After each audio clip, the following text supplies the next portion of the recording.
We have our next speaker, Nicolas Rouquette from JPL, and he's going to give us an overview of the ontological modeling language. Nick, the floor is yours. All right. Welcome, everybody. I'm really excited to present you a bit of an overview of OML. And we'll basically begin with a brief historical retrospective about where OML came from. The main part of my presentation is going to be about the key features of OML that make it a very compelling language to work with. So the background basically started about 15 years ago with Steve Jenkins, who realized that actually using ontologies would be actually a good way to basically bring rigor and precision into systems engineering. Who knew, right? And however, when I started working with him, we very soon realized that we needed patterns. The first pattern that we came up with was the reification pattern, which we'll describe, a bit later. But we also realized working with tools like Protege, it's very easy to make mistakes, and we need to provide guidance and whatnot. And then around the same time, there was, of course, a lot of excitement about UML and SysML, and I was part of it because I was also working at OMG with colleagues like Ed Seidowitz and others on actually fixing all kinds of bugs in UML and whatnot. And we're proud that actually, as Steve Cook had mentioned, at the end of UML 2.4, that it was the first time that we had verified mechanically that it was logically consistent. This was done thanks to basically the mapping we had been working on at JPL for mapping UML, to OWL. And retaining everything. But we realized getting then to SysML and getting that into practice and then having people use this properly, bringing diagnostics, actionable diagnostics from reasoners in terms of like explanations of inconsistency or unsatisfiability into things that people could fix in Magic Draw was actually quite hard. So it made the tooling very fragile and expensive. And then Maged came along. Maged came from IBM. He was a toolsmith at IBM. And so basically there we went and realized, well, maybe instead of thinking about transforming UML, SysML to OWL, maybe we should actually just define our patterns as a first-class language on top of OWL as a solid foundation. And this is where we came with OML. So OML, in a nutshell, I'll give you a couple of charts to give you like a sense about what it looks like. The main thing is, if you look at the top level abstract syntax and the main concepts in there, you find it's very small. There's only two kinds of ontologies, vocabularies and descriptions. So vocabularies are things that allow us to describe various things that are important in systems engineering through terms. We also use rules to basically go beyond the limitations of the expressiveness of OWL, whereas descriptions allow to basically create a bunch of instances to describe actual things like spacecrafts, rovers, and things like that. Vocabularies and descriptions have open world semantics, just like ontologies in OWL have open world semantics. But in practice, most of the benefit we get comes from actually closed world axioms. And the way we actually manage that is through bundles. And I'll explain a bit later about what bundles mean. If you compare OML and OWL, you'll find that there's actually a simple mapping. But the first part that I want to focus on is the abstractions of OWL. You'll see that in the middle column there's very few abstract concepts like classes, data types, and so on. What makes OWL very appealing as the basis for building a modeling language is that those abstractions have a very clear, distinct purpose and semantics, right? There's no confusion between, in OWL, what a class is and what a data type is, right? Absolutely not. And that makes basically now a foundation where now we know we have a few, my favorite rule is less than 10, basically concepts that we can work with and use as building blocks to now build a more useful practical language. And so in OML, Indeed, we map classes to more things like concepts and relations, which we'll see in a little bit. But the point is that it's up to us now to make sure that we don't go overboard and have tons and tons of differentiations with little semantic clarity. We try to engineer OML such that at the OML level, even though we have multiple things that map to OWL concepts or to the same OWL concepts, their semantics and purpose is very differentiated and clear. In terms of the concrete syntax, this is just a couple of screenshots of our Rosetta tool. On the left, you see a vocabulary example. On the right, you see a description example. One thing to notice is that in our syntax, basically, even the editors, they basically treat every individual, effectively, term or expression as atomic. So there's no way to basically like split a relation entity into subparts. It's just one construct. Whereas in OWL, the corresponding mapping to OWL is basically several axioms that would be very easy to make a mistake with. We also have this nice UML-ish diagrammatic notation with one perhaps interesting twist, if you might not have noticed. Let's see, is this? No, this is not a pointer. Where you see like this arrow like from component interface to present. This is like a reified relation, and we allow basically to classify reified relations with something else. So it's a pretty neat trick, and it brings us a lot of expressiveness in OML. Now the main part of the presentation, the key features of OML. This is basically, in my view, the four main characteristics that basically provide the biggest bang for the buck for OML, the biggest value proposition.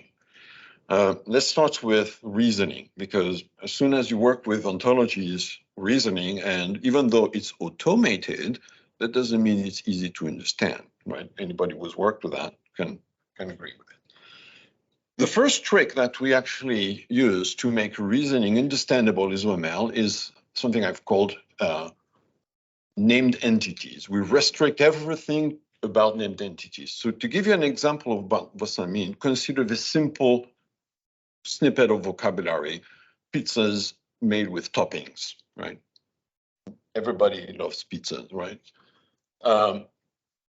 And somebody might say, well, maybe I want to actually, sell gourmet pizzas and whatnot, and you want to have a specification of what makes a gourmet pizza. And this is the kind of thing that is perfectly reasonable to do in an ontology. I call this complex for a couple of reasons. One, because the expression you see after some, like the truffle or caviar, is literally a complex class expression in OWL. The second is that it's difficult to understand when a reasoner gives you an explanation about finding a problem and so or an inconsistency, and gives you something that involves those kinds of complicated expressions. But more importantly, it creates a maintenance headache. Because if you, over time, right, these vocabularies evolve, and somebody might say, well, what about goat cheese? Should that be something that makes a gourmet pizza? And if it is, then I have to now mess around with that expression and modify it. And where else is that expression involved in our vocabularies? It may not be just in one place, it may be in several places. So that creates basically complication. The way we had dealt with originally was to say, well, okay, we're going to introduce a name for that particular complex expression. And in OWL, you can do this by literally constructing this named entity and a few axioms. I say it's simple, but some people might say, well, look, Nick, 4 lines is more complex than 2 lines. I mean, do the math. But in terms of long-term maintenance, the bottom part is better, right? And instead of having to basically deal with subjective notion of what is simpler or harder to maintain, in OML, we can do only one thing, the simple thing. So you can accuse us of basically being imposing on users a particular methodology for how to organize vocabularies, and guilty as charged. On the other hand, it's a methodology that we put a lot of time to actually think about to effectively prevent a whole bunch of problems. The payoff is that it's fairly reasonable to actually work with this. And it's also actually something that is helpful because now every entity that you can see in a vocabulary has a particular meaning that you can describe, you can talk about. You don't have to actually worry about having to explain to somebody a complicated thing like A or B or C or N, not D, for example.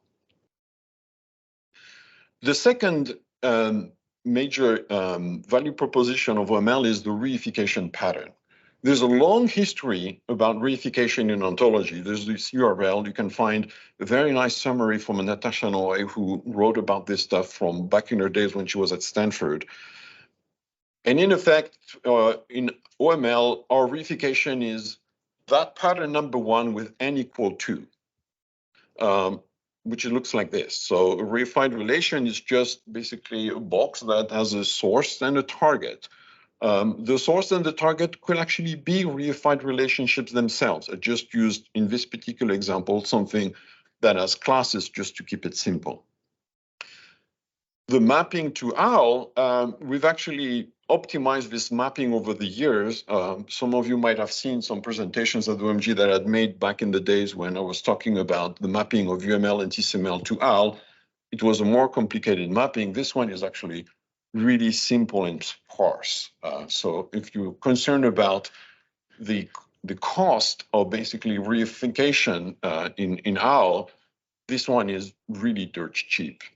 We basically, a relation entity maps to a single class, and the forward and reverse, they map to object properties in OWL. The reverse is optional. And then we also add this rule. And the rule is basically the trick that allows us to force an instance of that class performs with assertions about the source and the target to derive what the performs and the is performed by. But we also allow asserting directly the relationships like perform. So we can say a particular component performs a function without actually asserting the existence of the reified relationships performed. So it's quite flexible. To give you an example about what it may be, in OML, and one of the powerful features that reification allows us, consider the simple vocabulary of a function that may call another function. And it may be useful, for example, to define a characterization on this call. Like in this particular example, could a function call another one occasionally or periodically? And we can make basically a simple example as shown in the bottom right. And note that in the example in the bottom right, I defined two instances, F1 and F2. I didn't even say that they are functions. I was lazy. I only said that this instance I12 from F1 to F2 has this frequency occasionally. I didn't even say that it is an instance of the relationship calls. The reasoner figured out the rest. It's like, that's good. Now comes the closed world semantics, the third item in the value proposition of OML. And I'm just now expanding the example that you just saw before a little bit.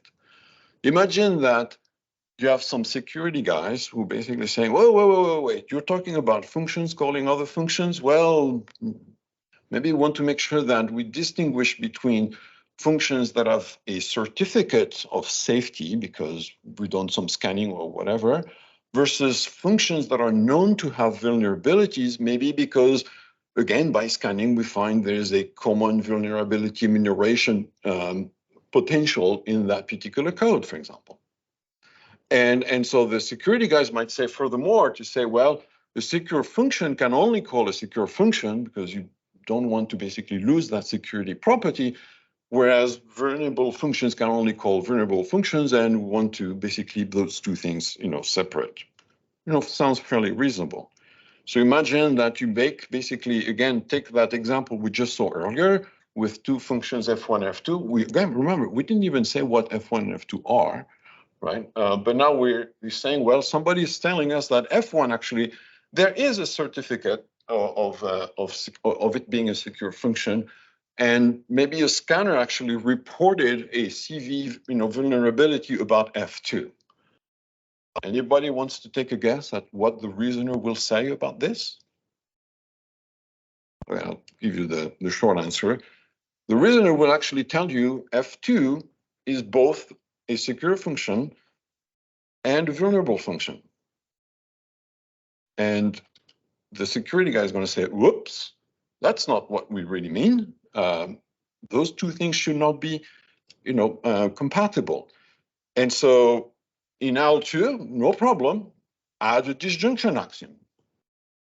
Well, in practice, disjunctness is one of those categories of axioms that are called negative that are really hard to get right. And they pose a significant maintenance problem as soon as you start thinking about expanding vocabularies, right? Because you have one vocabulary layer like functions and then security, and then somebody's going to say, oh, maybe you want to talk about provenance, and another one's going to talk about yet something else. And so when you start laying up all of these vocabularies, the pain point, the number one pain point that comes from all of those axioms that involve disjunctions, negations, complements, or inverses.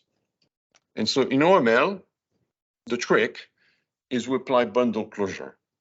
So it's an automated policy that basically, the way to think about it is that if it finds that there are two classes or relations that have no common specialization, it adds a new axiom that says they're disjoint. And there's a few tricks that basically make sure that the number of disjointness axioms is actually the smallest possible over the taxonomy of classes and blah, blah, blah. But the point is, it's a very powerful mechanism to effectively elect to apply these closed world restrictions on a specific scope of vocabulary. When you actually use this now to the reasoner, and again, we bring the same example, what you're going to get is a big explanation that says, oops, that doesn't work. And the main thing to notice is that, again, we now have about like over 10 years of experience with all of this, is that all the time when the reasoner finds a bug, there's somewhere a bundle closure axiom involved in the picture. All the time. So the point is that closure axioms are really useful. They basically make the difference between an open world vocabulary that is designed to be extensible, and then after you apply some closure axioms, it's now practical for systems engineers, right? It kind of like makes sense according to how they think of the world. The fourth point is about the scalability of reasoning. And this one deserves a bit more explanation because it's by far the most convoluted aspect of OML that needs a bit more careful explanation. So here is basically the subset of OML, and if you're familiar with, if you've seen the OL functional specification, you may have seen that by far the most complexity comes from class axioms.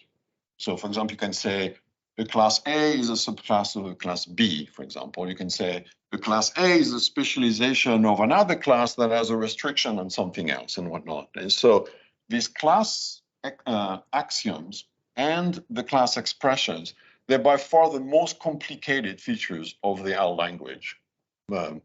Nothing else comes to that. In OML, it's the complete opposite. That diagram is meant to show you that, in fact, through the named restrictions that I've mentioned before, anything that we want to talk about as a subclass axiom at the top, requires us to specify a named class, not an expression, a named class. In the superclass, we allow a bit more, but it involves at least a named class, plus some restrictions, existential, universal on object properties or named properties. Again, named properties, right? No expressions involved. The only place where there's something more exotic going on is actually through the bundle closure.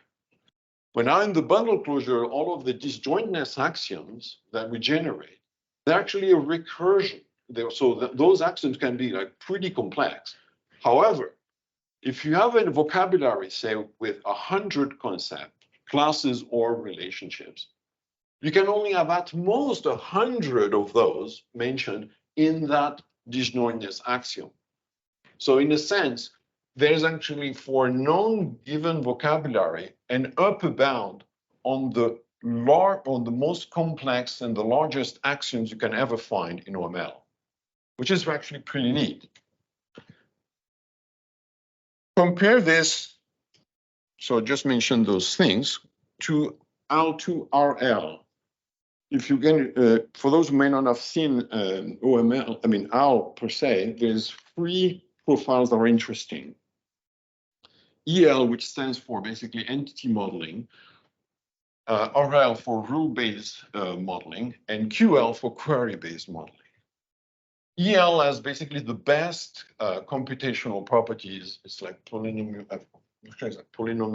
of some kind, but it's the most restrictive, and it's basically on a straitjacket. It's very hard to, I mean, most of what we want to say in OML, you can't say in EL. So it's like, nice, but we can't. RL is actually quite interesting because that's this one here on the right that maps to rule-based engine. There's a lot of open source and commercial tools that support RL ontologies. But RL is also too exponentially complete in the worst case. And I'm going to try to explain you why in contrast to OML.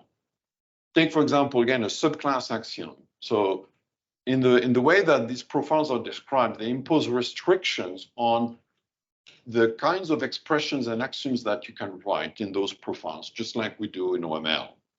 And so in the case of RL, they say, well, when you have anything that requires a subclass expression, it's basically restricted to what you see at the top, which means, first of all, it's recursive. So it could be a tree of subclass expressions. And what it can have are existential restrictions on object properties or inverses or data properties. Whereas, for example, in the superclass, it's also a tree, but now it's universal restrictions on properties and so on. So the point is that in RL, there's no upper bound on the complexity of axioms you can find in ontology. Whereas in OML, there's a strict upper bound. As I said, right? If you have a vocabulary of n classes or refined relationships, the worst is from the bundle closure where they can all appear in the worst case. Everywhere else, the axioms are actually very short and simple. You could also look at QL, which maps to SQL, databases, basically. And it's the same problem that with RL. It's also recursive, and the complexity is pretty bad. The main point about all this is that there's these nice restrictions that we've engineered into ML, and given the experience that we've had, where we've never basically had a situation where a reasoner basically, took like, I don't know, an hour or days to run. We never run into this. Typically reasoners run in seconds or a few minutes. We've sometimes found bugs in reasoners, but that's a different problem. And we've actually applied this to fairly large vocabularies, albeit only in systems engineering. But the descriptions are fairly large, like the Europa Clipper, as Dave mentioned, there's like thousands of connections and there's tons and tons of details. So we feel pretty confident that there's actually something about the restrictions we've engineered in OML that actually buys us some nice lower complexity for reasoning than, for example, has been defined for the different class of profiles like RL, QL, even UL in L2. So in the summary, OML basically gives us a well thought out methodology for using L2, where we basically get three things: precision, rigor, and scalability through the combination of the four features that we've described before. There's additional value we get in OML from all of the tooling in ecosystems like catalogs and Maven dependencies, Gradle workflows, the language server protocol and whatnot. But this is basically part of the tooling, ecosystem, not the fundamentals of the language itself, which is really the first point. And then at this point now, I think we have time for questions.